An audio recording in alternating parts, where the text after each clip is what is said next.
செல்ல குழந்தையே, உன் அப்பன் உனக்கு அருகில்தான் இருந்து கொண்டு உனக்கானவற்றை எல்லாம் உன்னிடத்தில் கொண்டு வந்திருக்கின்றேன்.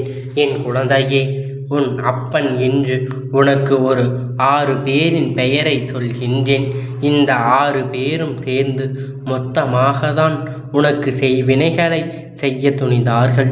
இந்த 6 பேரும் கூட்டுக்களவாணிகள் யார் என்று உன் அப்பன் உனக்கு அடையாளம் காட்டி தருகின்றேன். நான் அவர்களின் பெயர்களை உனக்கு சொல்லுகின்றேன்.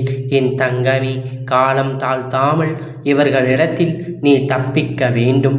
இந்த அப்பன் கேட்டு இவர்கள் யார் என்று தெரிந்து கொண்டு என் பிள்ளைக்கிடம் அதனை சொல்ல வேண்டும் என்று இப்பொழுது காத்து கொண்டிருக்கின்றேன். என் பிள்ளை சில நேரத்தில் வாழ்க்கையில் நடக்கின்ற சில பிரச்சனைகளை வெளிப்படையாக சொல்ல வேண்டியது அவசியம். இன்று உன் அப்பன் உனக்கு செய்து கொண்டிருக்கின்றேன். அதைத்தான் என் தங்கமே, உன்னை சுற்றி உனக்கு இது போன்ற கெடுதல்களை செய்ய நினைப்பவர்களை நீ அறிந்திருக்க வேண்டியது அவசியம். நீ நினைக்கலாம், நம் அப்பன் நம்மை தேடி எப்பொழுதாவது தானே வருகின்றார். வருகின்ற நேரத்தில் நம்மை பயமுறுத்துவதாக நமக்கு நல்ல வாக்கினை தந்துவிட்டு செல்லக்கூடாதா என்று நீ நினைக்கலாம். என் தங்கமே, உண்மையான சில விஷயங்களை நான் உன்னிடத்தில் மறைக்க மாட்டேன். என் தங்கமே, உண்மையான சில விஷயங்களை உன் அப்பன் நான் உன்னிடத்தில் மறைத்து உனக்கு பயமில்லாமல் வாழ வைக்க வேண்டும் என்று அப்பன் ஒரு நாளும் நினைத்தது கிடையாது. வாழ்க்கையில் நடக்கின்ற அத்தனை யதார்த்தங்களையும் உனக்கு தெரிய வேண்டும். உன்னை சுற்றி என்ன நடக்கிறது என்பதை நீ புரிந்து கொள்ள வேண்டும். வாழ்க்கையில் யாரெல்லாம் நமக்கு நல்லது செய்வார்கள், நமக்கு கெடுதல் செய்வார்கள் என்று உனக்கு கட்டாயமாக தெரிய வேண்டும். சுற்றி நடக்கின்ற எந்த ஒரு விஷயங்களையும் நீ புரிந்து கொள்ளாமல் சிறு பிள்ளையாக இருந்து கொண்டு இருக்கக்கூடாது.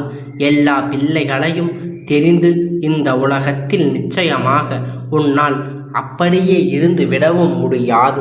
ஏனென்றால் இங்கு சாமர்த்தியத்தனம் இருந்தால் மட்டுமே வாழ முடியும். சாமர்த்தியத்தோடு சாணக்கியத்தனமும் உனக்கு இருக்க வேண்டும். அப்பொழுதுதான் இந்த உலகத்தில் நீ வாழ முடியும். இல்லை என்றால் இந்த உலகத்தில் இருப்பவர்கள் எல்லாம் இந்த உலகத்தில் உன்னை குழி தோண்டி புதைத்து விடுவார்கள். எப்பொழுது குனிவார்கள், எப்பொழுது அவர்களை மண்ணில் வைத்து மூட வேண்டும் என்று உன்னை குழி வைத்து காத்து கொண்டு இருக்கின்றார்கள். அவர்கள் எண்ணத்திற்கு நீ ஈடேறிவிடக்கூடாது. ஏனென்றால் உன்னை குழிக்குள் தள்ளிவிடலாம் என்று அவர்கள் அங்கு காத்து கொண்டு இருப்பது உன் அப்பனுக்கு எனக்கு நன்கு தெரியும். அதனைத்தான் உன்னிடத்திலும் அவர்கள் இப்பொழுது செய்ய நினைக்கின்றார்கள். அதை உன் அப்பன் உன்னிடத்தில் நிச்சயமாக சொல்ல வேண்டும் என்றுதான் உன்னிடத்தில் இப்பொழுது சொல்லி இருக்கின்றேன்.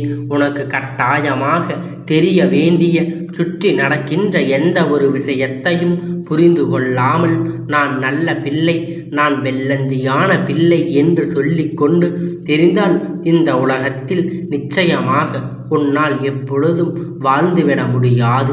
இந்த உலகத்தில் வாழ வேண்டும் என்றால் நிச்சயமாக இந்த அம்சங்கள் எல்லாம் உனக்கு இருக்க வேண்டும். என் பிள்ளையே, சாமர்த்தியத்தனம் வாழ தெரிந்தவன் மட்டும்தான் இங்கே பிழைக்க முடியும். மற்றவர்கள் எல்லாம் இங்கே வாழ தகுதியற்றவர்களாக இங்கே மாறிவிட்டார்கள். என் பிள்ளையே, நல்லவர்கள் வாழ்ந்தார்கள். இப்பொழுது எல்லாம் கெட்டவர்கள் வாழ்ந்து நல்லவர்களை அழிக்கத் தொடங்கி இருக்கின்றார்கள். இந்த நேரத்தில் இதற்கு மேலும் இதையெல்லாம் விட்டு வைப்பது சரியில்லை என்பதனால்தான் இந்த அப்பன் இன்று உனக்கு அவரை அடையாளம் காட்ட வந்திருக்கின்றேன். என் குழந்தையே, எப்பொழுதாவது நீ சாணக்கியத்தனத்தோடு இருக்க வேண்டும் என்றுதான் உன் அப்பன் உனக்காக இதையெல்லாம் சொல்லி கொண்டு இருக்கின்றேன். அதனை சமாதானப்படுத்தி சுற்றி இருக்கின்ற உறவுகளை முயற்சிகளை செய்தவர்களுக்கு யாரும் ஒருவரை நீ விட்டு ஒருவரை பிரித்து விடக்கூடாது. அப்பொழுது எல்லாம் ஒருவர் உன்னை விட்டு பிரிந்து விட்டார்கள் என்றால் அப்பொழுது கூட இருப்பவர்கள் எல்லாம் சேர்ந்து அவர்களுக்காக அவர்களை சேர்த்து வைப்பார்கள். ஆனால் இப்பொழுது இருக்கும் குடும்பங்கள் எல்லாம், உறவுகள் எல்லாம் எப்பொழுது அவர்கள் அடித்து கொள்வார்கள், எப்பொழுது இவர்களிடத்தில் இருந்து இவரை பிரிப்போம் என்று எண்ணிக்கொண்டு இருக்கின்றார்கள். எப்பொழுதும் குடும்பத்துக்குள் பிரச்சனை வரும்பொழுதெல்லாம் இவர்கள் பிரிவார்கள் என்று காத்து கொண்டு இருக்கின்றார்கள். இதற்கு இப்பொழுது நாமும் தயாராக வேண்டிய சூழ்நிலை வந்துவிட்டது. அப்பேற்பட்ட உறவுகள்தான் சுற்றி இருக்கின்றது எனும் பொழுது நாமும் சற்று கவனமாக இருந்துவிட வேண்டும் என் பிள்ளையே. அதிலும் குறிப்பாக உன்னை சுற்றி இருக்கின்ற உறவுகள் எல்லாம் சற்று வித்தியாசமானவர்கள். எந்த நிலை வந்தாலும் சரி, நல்ல நிலை மட்டும் வந்துவிடக்கூடாது. அதிலும் குறிப்பாக உன் வாழ்க்கையில் முன்னேற்றம் வந்துவிடவே கூடாது என்பதில் அத்தனை கவனமாக இருக்கின்றார்கள். அவர்கள் குடும்பத்தில் இருக்கின்றவர்கள் என்ன நினைக்கின்றார்கள், ஏது செய்கின்றார்கள் என்பதை அவர்கள் திரும்பி கூட பார்ப்பது கிடையாது. அவர்களுக்கு அதற்கான நேரம் இல்லை. ஆனால் உன் வாழ்க்கையில் என்ன நடக்கின்றது என்பதனை எப்பொழுதும் இவர்கள் நோட்டமிட்டு கொண்டிருக்கின்றார்கள். அதுவும் அவர்களுடைய பிள்ளைகள் மற்றும் அவர்களின் பேரன்புகளாக இருப்பார்கள். வாய்ப்புகள் அதிகம் என் பிள்ளையே. இவர்கள் நிச்சயமாக உன்னுடைய குடும்பத்தின் மீது அதிக கோபம் கொண்டுதான் உன் குடும்பத்தின் மீது இத்தனை வஞ்சகங்களை கொண்டு செய்வினைகளை செய்கின்றார்கள். அந்த அளவிற்கு சென்றிருக்கின்றார்கள். அதற்கான காரணம் என்ன தெரியுமா? சொத்து விவகாரங்கள்.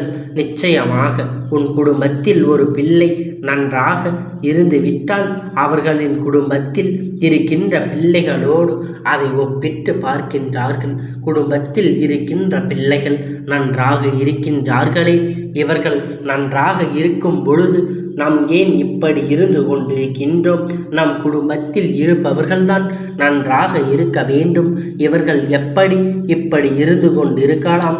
இவர்கள் முன்னிலையில் நம் பொழுதும் உயர்வாக தெரிய வேண்டாமா என்கின்ற எண்ணத்தோடு நடந்து கொண்டிருப்பவர்கள், இது போன்ற எண்ணங்களை கொண்டவர்கள் உன்னுடைய குடும்பத்தில் யார் இருக்கின்றார்கள் என்று சற்று சிந்தித்து பார் என் பிள்ளையே. அப்பன் எப்பொழுதும் உன் வாழ்க்கையில் நடந்து கொண்டிருக்கின்ற இந்த விஷயங்களை எல்லாம் கண்காணித்து இவர்களுக்கான தண்டனையை கொடுக்கின்ற நேரத்தில்தான் எதிர்நோக்கி காத்து கொண்டு இருக்கின்றேன். இவர்கள் தண்டனையை நான் கொடுப்பதை விட என் குழந்தையே உன் கையால் உன்னிடத்தில் இருந்து அவர்களுக்கு தண்டனை கொடுப்பதுதான் மிகவும் சிறப்பானதாக இருக்கும். ஏனென்றால் குறித்து வைத்துக்கொள், இவர்கள்தான் உனக்காக செய்வினைகளை செய்கின்றவர்கள். இவர்கள் 5 பேரும் 6 பேரும் கூட்டு களவாணிகள்.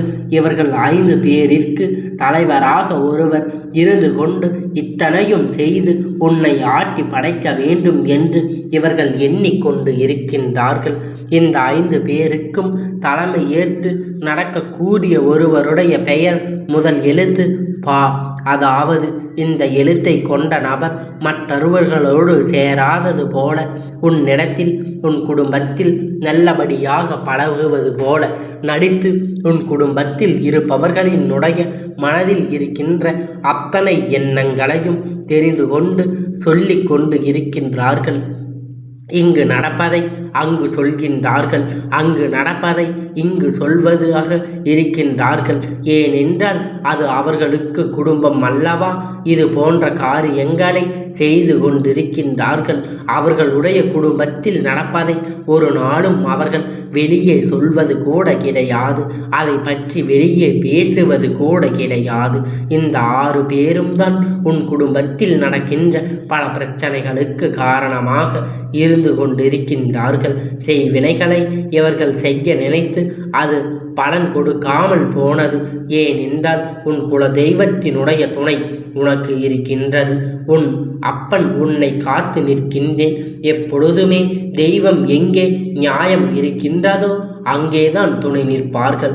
இப்பொழுது உன் பக்கம் நியாயம் இருப்பதனால் உன் குடும்பத்தில் தெய்வங்கள் துணை நிற்கின்றார்கள். இவர்களுக்கெல்லாம் என்ன தண்டனை தெய்வம் கொடுக்கின்றது என்று யோசிக்கின்றாய் என் பிள்ளையே, இவர்களுடைய குடும்பத்தை நன்றாக கவனித்து பார். நிச்சயமாக ஏதோ ஒரு பிரச்சனைகள் ஒவ்வொருவரிடத்திலும் குடும்பத்தில் இருந்து கொண்டிருக்கும். இதில் யாரேனும் ஒருவர் தன்னுடைய குடும்பத்தில் தன்னுடைய வாரிசை பறிகொடுத்து விட்டு கண்ணீர் விட்டு கதறிக்கொண்டு இருக்கின்றார்கள். உன் குடும்பத்தில் துரோகங்களை செய்து கொண்டிருக்கின்றார்கள். சொந்த உறவு என்று கூட பாராமல் அடுத்தவர்களுக்கு கெடுதல் செய்ய நினைக்கின்ற இவர்களுக்கெல்லாம் தண்டனையை தெய்வம் கொடுக்காதா? என் செல்லமே, இவர்கள் இல்லத்தில் நடக்கின்ற அத்தனை பிரச்சனைகளுக்கும் அவர்கள்தான் காரணம். தெய்வம் அவர்களை பழி வாங்கி கொண்டு இருக்கின்றது. அவர்களுடைய கர்ம பலன்கள் இதற்கான பலன்களை அனுபவிப்பார்கள். என் பிள்ளையே, தெய்வங்கள் எப்பொழுதும் அவரை ஒரு நாளும் பழி வாங்கவில்லை. ஆனால் அவர்கள் செய்த கர்ம வினைகள் அவர்களை என்றென்றைக்கும் ஒரு நாளும் விட்டுவிடாது. நீ எதிர்பார்த்த கலங்காதே. உனக்கு துணையாக உன் அப்பன் நான் இருக்கின்றேன். இருக்க வரை யாராலும் உன்னை நெருங்கிவிட முடியாது. அப்பன் என்றென்றைக்கும் உனக்கு துணையாக இருந்து இது போன்ற இருப்பவர்களை எல்லாம் நிச்சயமாக உன்னையும் உன் குடும்பத்தையும் காத்து உனக்காக நிற்கின்றேன் என்பதை நீ ஒரு நாளும் மறந்து விடாதே. இந்த அப்பனுடைய நிழலிலே நீ வாழ்ந்து கொண்டு இருக்கும் பொழுது உன்னை எந்த ஒரு தீய சக்தியும் நெருங்கிவிடாது என்பதை நீ மனதில் வைத்துக்கொள். என் செல்ல குழந்தையே, என்னை மட்டும் நினைவில் வைத்து கொண்டால் போதும். மற்றது எல்லாம் தானாக உன்னை வந்து சேரும் என்பதை நீ புரிந்து கொண்டால் போதும். என் செல்ல குழந்தையே, இந்த அப்பனுடைய ஆசீர்வாதம் எப்பொழுதும் உனக்கு முழுமையாக கிடைத்து கொண்டே இருக்கும்.